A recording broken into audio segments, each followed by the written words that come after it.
Maybe you're like me, and normally at Christmas you would find yourself at a church service filled with people, but we all know we can't do that this year. Maybe you haven't been to church in a while, maybe never, but you find yourself trying to make sense out of what has been a dark and difficult year. The Christmas story brings hope to weary people and light to the darkness. As you watch, you can take in the stories of how God has given hope to people who find themselves in the middle of excruciating challenges, and you can sing along with your favorite Christmas songs. Near the end, we have a chance to all come together and give a special gift to those in need. Let's not let this season go by without helping others. Merry Christmas.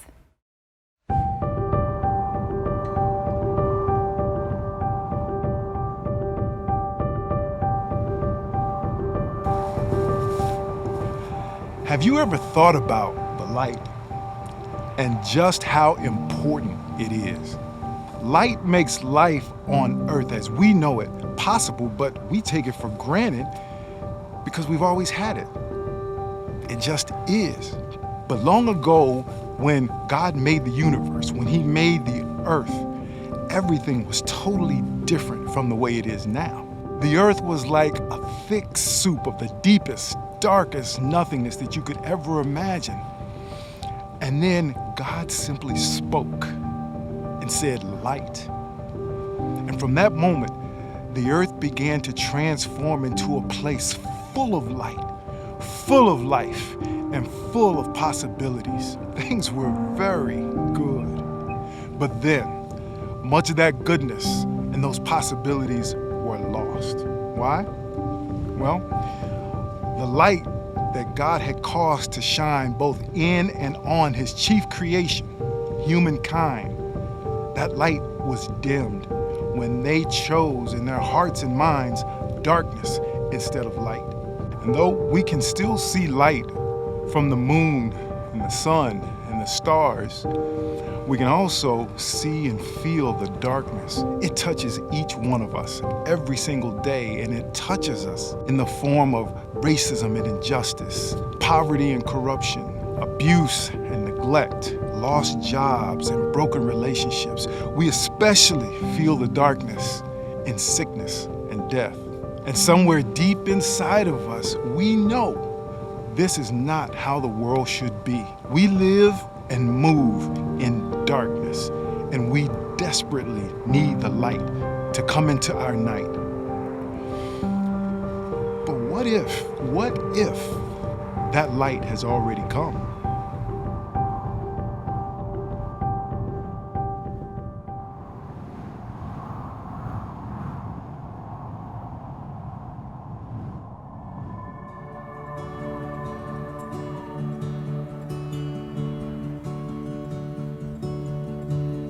The humble King has come to earth, from throne on high to lowly birth. His glory reigns. The spotless Lamb has washed away our fatal sin with saving grace. His glory reigns.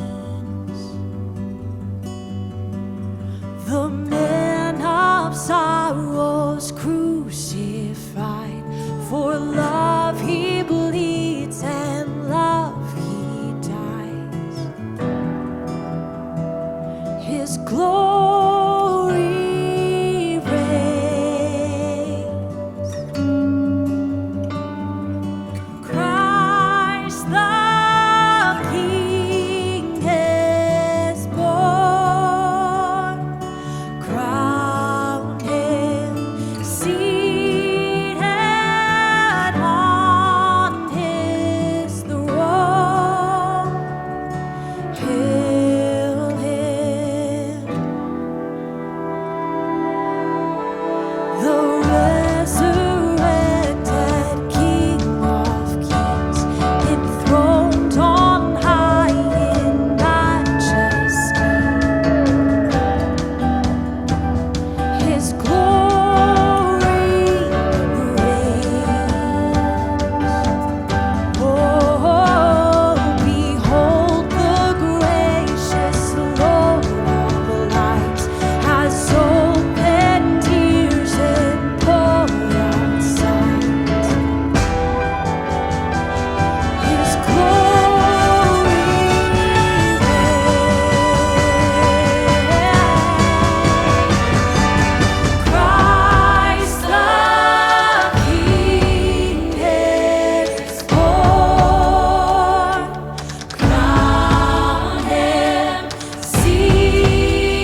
His.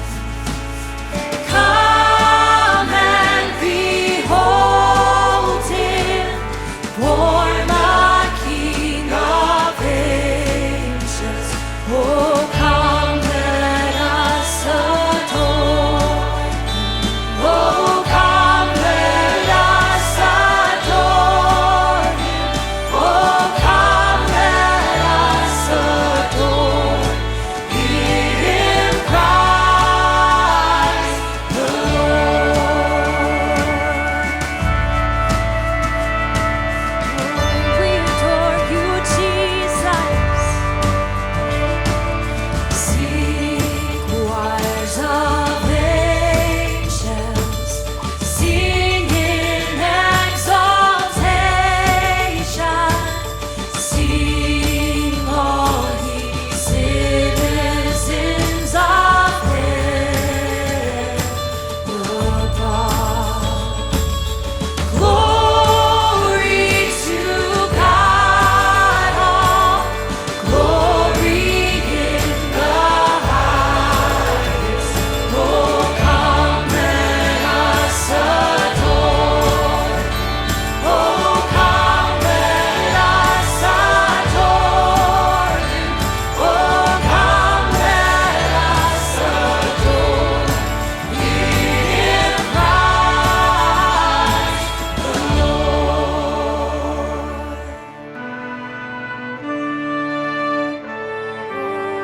Oh, Jesus. Oh, there's no one like you. Oh, you alone are worthy. Come on, let's sing that out. For He alone is worthy. For He alone is worthy. Oh, of all the glory, all the praise. For He alone is worthy. Oh, there's nobody like you, Jesus. For He alone is worthy. Come on, lift your voice, sing it out. He is worthy. For He alone is worthy.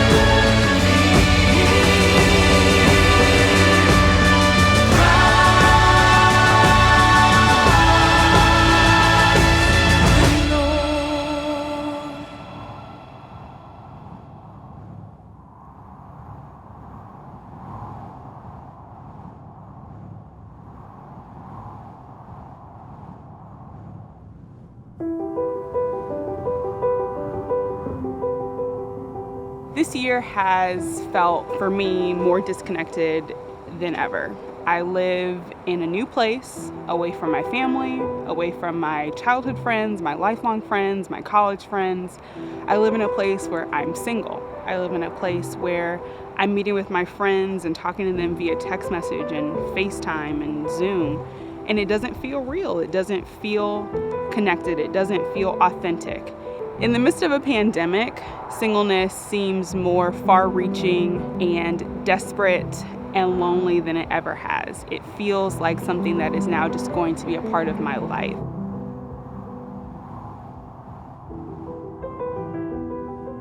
I was first diagnosed with leukemia my freshman year of college, just getting back into second semester, starting to find myself, starting to get my independence.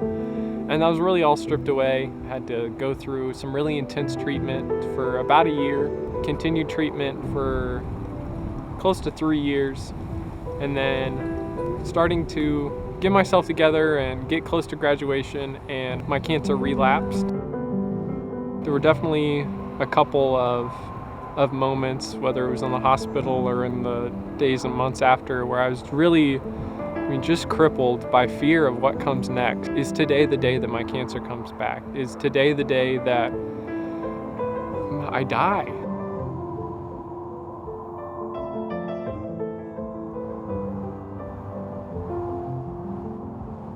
My 10-year-old blonde-haired, blue-eyed little girl, we're on our way to Lizzie's Make-A-Wish trip, and I got a call from the doctor, and the doctor told me that there was nothing more that he could do for Lizzie, and he started to talk about end-of-life care. Lizzie was home with hospice for less than 2 weeks, and we slowly watched Lizzie's life being taken away from her. Fast forward to 2020, we're at the beginning stages of COVID, and I got a call from my boss. He began to tell me how hard the business had been hit. I knew it was coming, and he had to eliminate my position. And I thought to myself, what is wrong with me?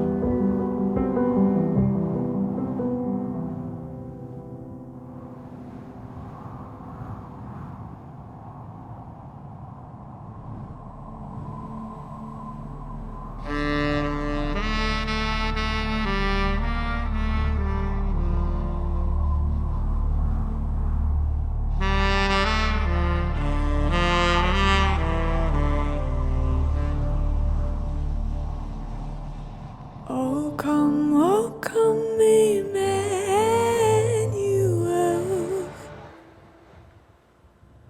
and ransom captive Israel that mourns in lonely exile here until the Son of God appear. Rejoice, rejoice, Emmanuel has come to thee, O Israel.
Shall come to thee, O Israel.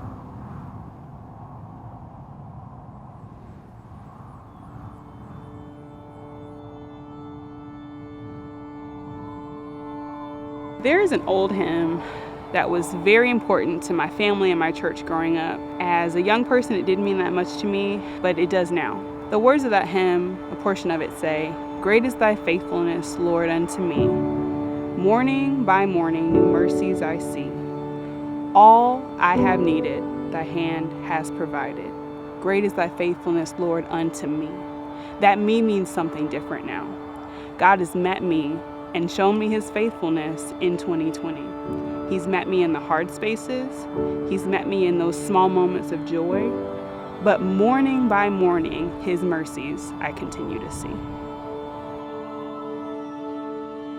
It wasn't until I was able to find peace in knowing that, no matter where my journey takes me, whether it's to the grave or darn close, Jesus is with me through it all. And he's brought me there for a purpose.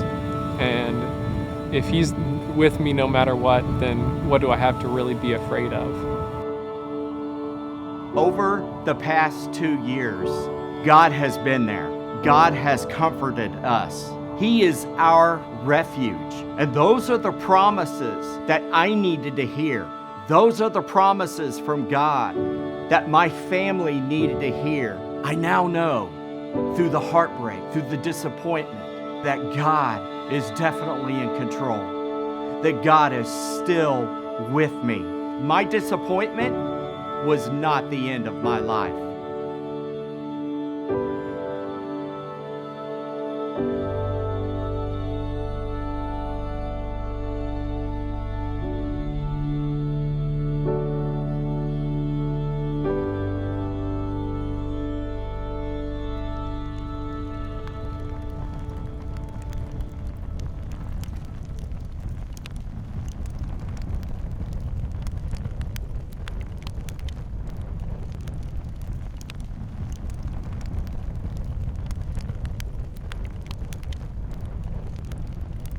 The dark night sky and these cold December nights reminds me that I live inside of a bigger story, a story of transcendent wonder, of beauty and glory and mystery.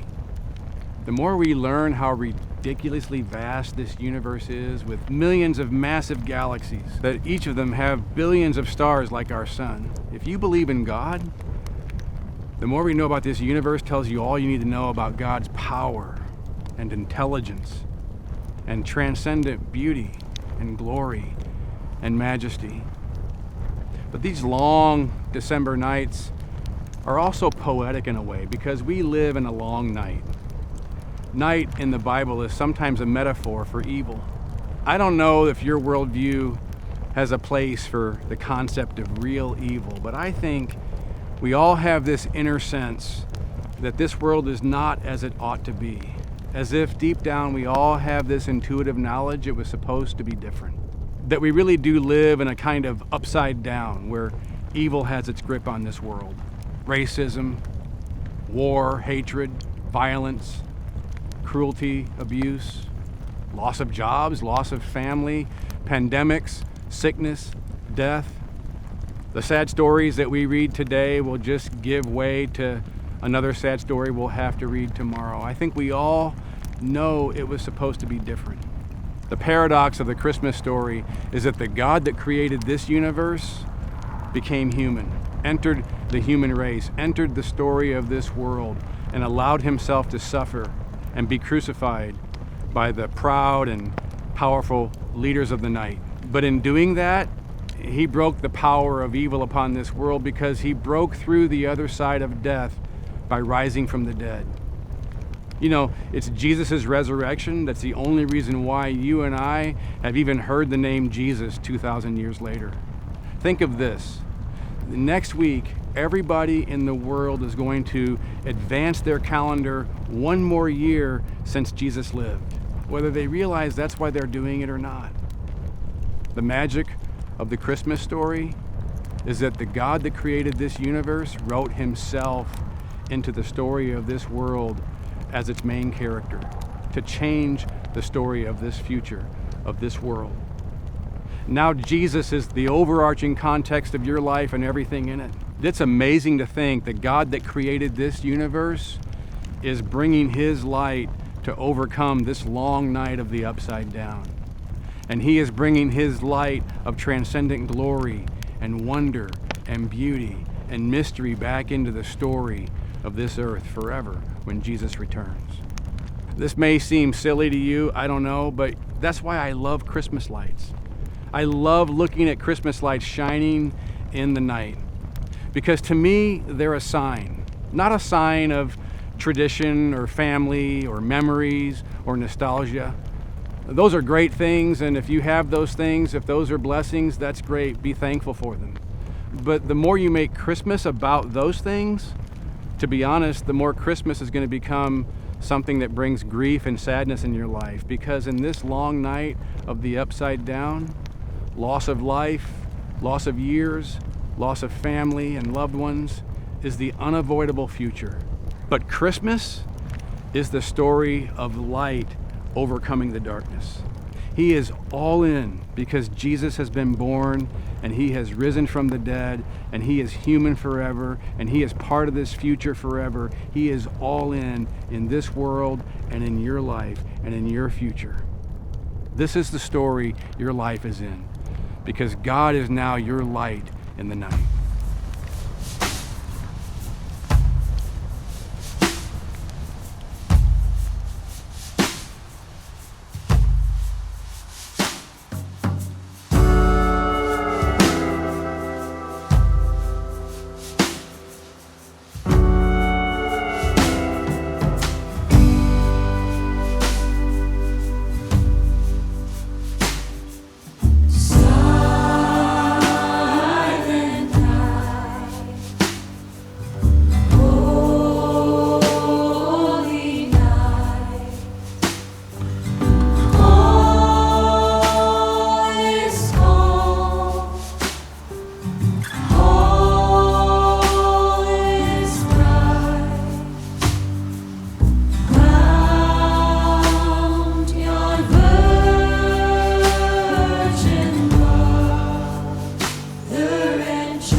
the night has been dethroned.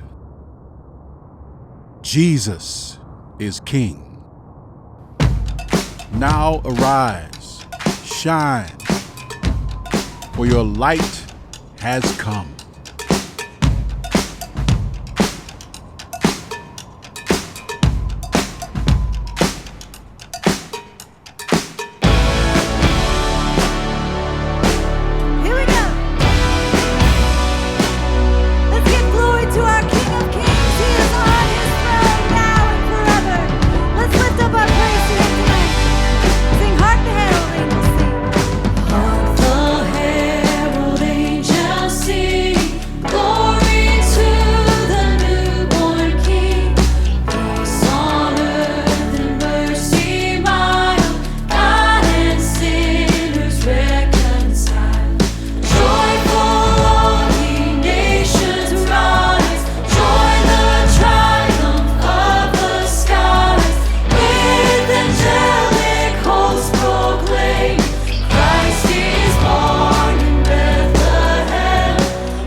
praise. We are so thankful because we have a God who comes. He comes to give us abundant life. He comes to bring us joy. If you believe that today, won't you sing this with me? Joy to the world. Joy to the world. It's all right, all right. Let's put some harmonies on that. Joy to the world. Joy to the world. Now let's put our hands together.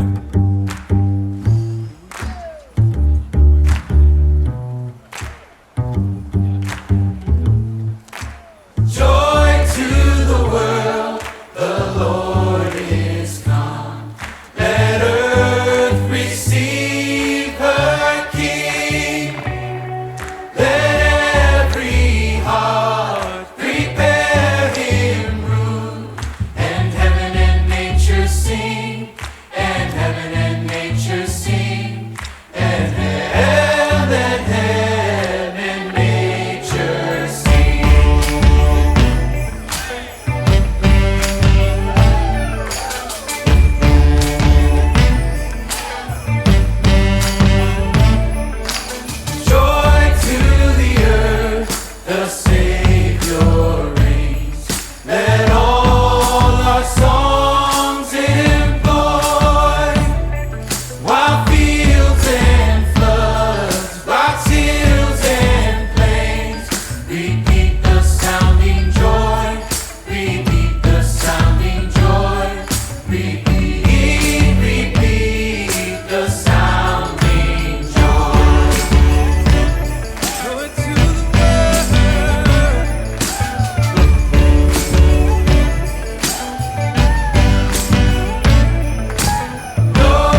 As we celebrate that Jesus is the light in our life, shouldn't we give the gift of light to people living in darkness? There are 600 million people in Africa that are living without access to electricity. When the sun goes down, they're in the dark. And that means impoverished families have to make impossible choices. Do they give their family the light they need? That means using kerosene lanterns that have exposed flames and are really dangerous? Or do they protect their families from malaria by using mosquito nets that are unfortunately highly flammable? No parent should have to choose between providing light for their kids to do their schoolwork and keeping those same kids safe by protecting them from a deadly disease. We're all a part of a church called The Crossing, and we partnered with Let There Be Light International to bring safe solar energy to families in Africa. That safe solar energy, it means that kids can do their schoolwork at night safely. It means that medical clinics can offer health care services whenever they're needed. It means that crime, violence, and infant mortality are reduced. Will you help by joining us in giving? Every dollar counts. If you can give $1, that's fantastic. Because for just $15, well, we can provide a solar-powered lantern for a family that will light up their whole house for over 3 years. And for $3,500, well, we can light up a whole medical clinic. So a small sacrifice on your part can make a huge difference in someone's life. And helping is easy. You just text "Give Light," no space, "Give Light" to 55678, and we'll send you a link. It'll walk you through a quick process that allows you to give. The whole thing should take 2 minutes. And then we can help bring light into people's life. Jesus is the light in the night. He wants us to bring light, hope, healing, and peace to our world.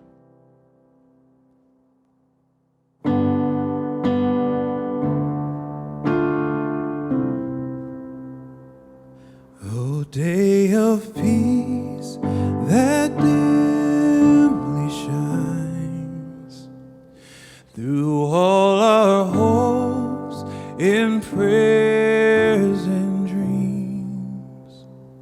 Guide us to justice, truth, and love, delivered from our selfish schemes. May swords of hate fall from our heads, our hearts from envy release, till by God's grace our warring world shall see Christ's promised reign of peace. We'll see Christ's promised reign of peace.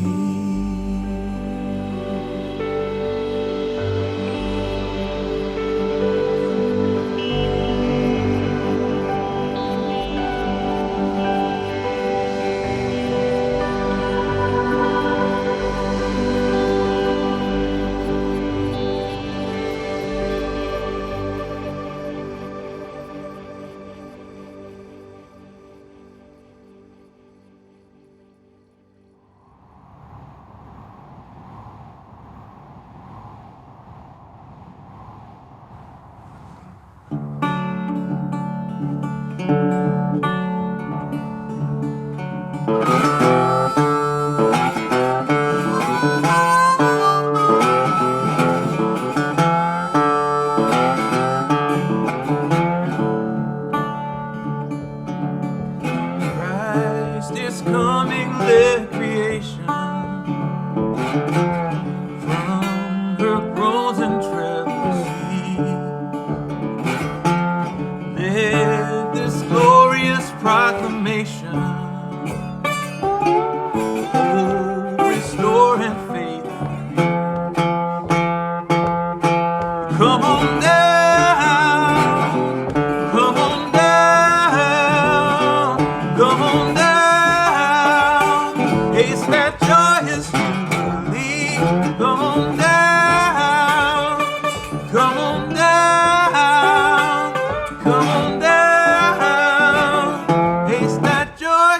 Jubilee. Yeah.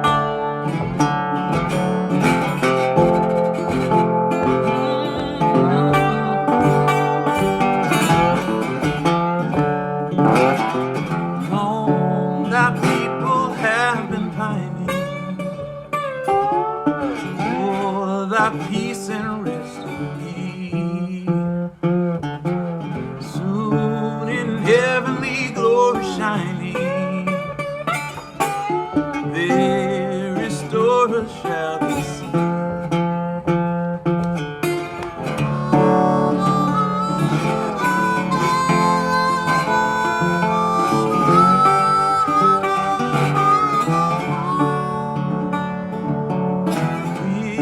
That blessed hope before us, when no harp remains strong. Soon the mighty advent chorus onward roll on every tongue. Yeah, come on down, come on down, come on down. It's that joyous jubilee. Come on down, come on down, come on down. It's that joyous jubilee.